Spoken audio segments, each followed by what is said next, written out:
Hello everyone, what's up? It's me again, Youngmaster3, and yeah, finally it's time for a new video. And today's video is going to be the top 5 of the month for the month of December 2024. And after that video, I'm probably going to make the top 10 best movies I watched during 2024 and the top 10 worst films that I watched during 2024. So keep your eyes open for those videos. But as for this video, let's begin right away with the top 5 of the month for the month of December. So at first, number 5, we have a film called Arctic from 2018, which is sort of like a survival type film. This has Mads Mikkelsen in it. There's very little dialogue in the film, but that's not really like a bad thing or anything like that, because it has much more tense and it's much more atmospheric that way. So it's basically about Mads Mikkelsen's character being stuck at this. I think it's supposed to be like on the North Pole or the South Pole. I'm not really sure, but somewhere around those lines, and it's basically up to him to survive. And then another plane crashes, and he needs to help the people in there. I don't want to spoil anything else in that, but very entertaining film, really nice and cool, like atmospheric survival type film. I really like survival films in general. I have a soft spot for some of them. I mean, especially like films such as, I mean, I'm not sure if you've seen the film, but the film called Jungle that came out a couple of years ago with Daniel Radcliffe, which is also based on true events. I thought that was a really cool film as well, but that took place in the jungle, and that's a survival film right there. I think that one is the superior one if I compare like these two films with each other. But still, this is still a really good film in my opinion. So yeah, Arctic at number 5. And at number 4, we have the film Throne of Blood by Akira Kurosawa. And I do believe this is just my maybe second or third film that I have ever watched by this director. It's such a shame that I haven't seen The Seven Samurais yet. The reason why is because it's just so damn long, and you really need to be in a specific type of mood when you watch a film that is really, really long. So that's probably the reason why I haven't watched that film yet. But as for Throne of Blood, it's a really great and really amazing like samurai type film. Really like depressing and really sad as well. But it feels like that's sort of like a weird theme when it comes to some of his films in general, like these like real samurai type epics, if you get what I mean. So yeah, I gave that one an 8 out of 10. I'm not sure if I said that I gave Arctic an 8 out of 10 as well. But yeah, Throne of Blood, really entertaining. If you haven't seen it, go check it out. Then we stay in Japan because at number 3 we have the film called Tokyo Godfathers, which was directed by Satoshi Kon and let's see what's his name, Furuya, which was, I think he was like co-director on that one. But Satoshi Kon was the main reason why I wanted to check this one out, because I really enjoyed Perfect Blue and Paprika, so I wanted to watch more films by him. And this once again is sort of like a sad but still kind of like a sort of like a feel-good type film as well, you can say, because it has some really dark elements to it, but they kind of like twist that around and makes it somewhat entertaining, especially for the characters. I think the characters are really well written, really enjoyable.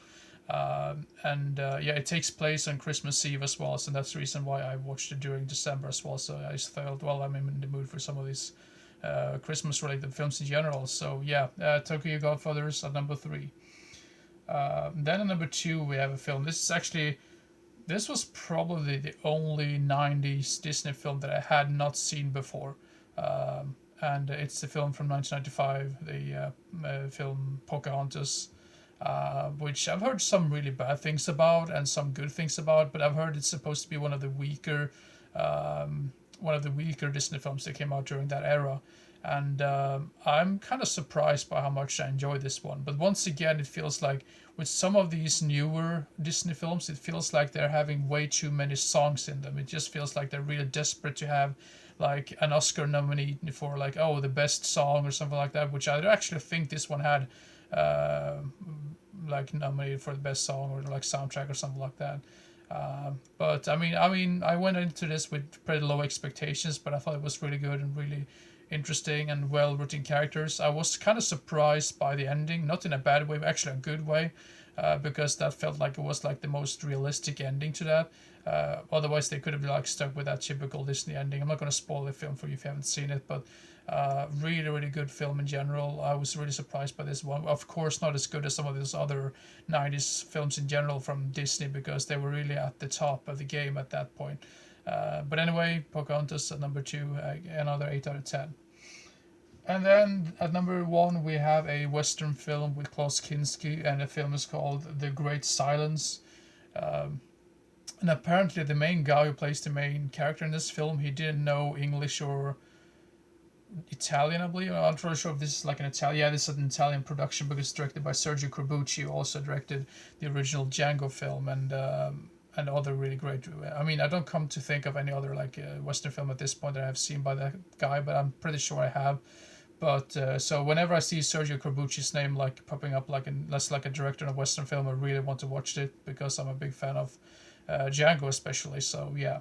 But the Great Silence is the main reason why it's called the Great Silence is because the main character or like the main protagonist of the film is pretty much like silent throughout the entire film because he didn't know the language or something. So they wrote his character like that, so he's pretty much like has no dialogue. But he did an amazing job, and of course you get Klaus Kinski as the main bad guy.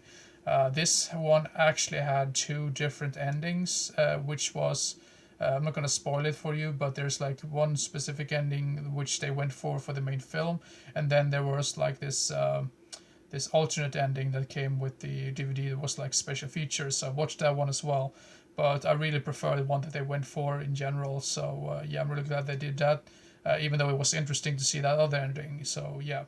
But anyway, The Great Silence, if you're a big fan of Sergio Corbucci or any like Western films, like old school Italian spaghetti Western films, this is a very nice change of environment, you can say, because it takes place out in the snow area. Not really sure where it's supposed to take place. I don't really remember that, but really nice looking locations in general, and really like atmospheric as well. So yeah, 8 out of 10 for that one as well. So yeah, The Great Silence at number one.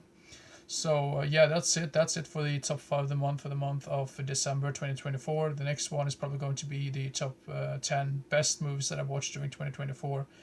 So yeah, keep your eyes up over that one, and yeah, see you next time. Bye bye.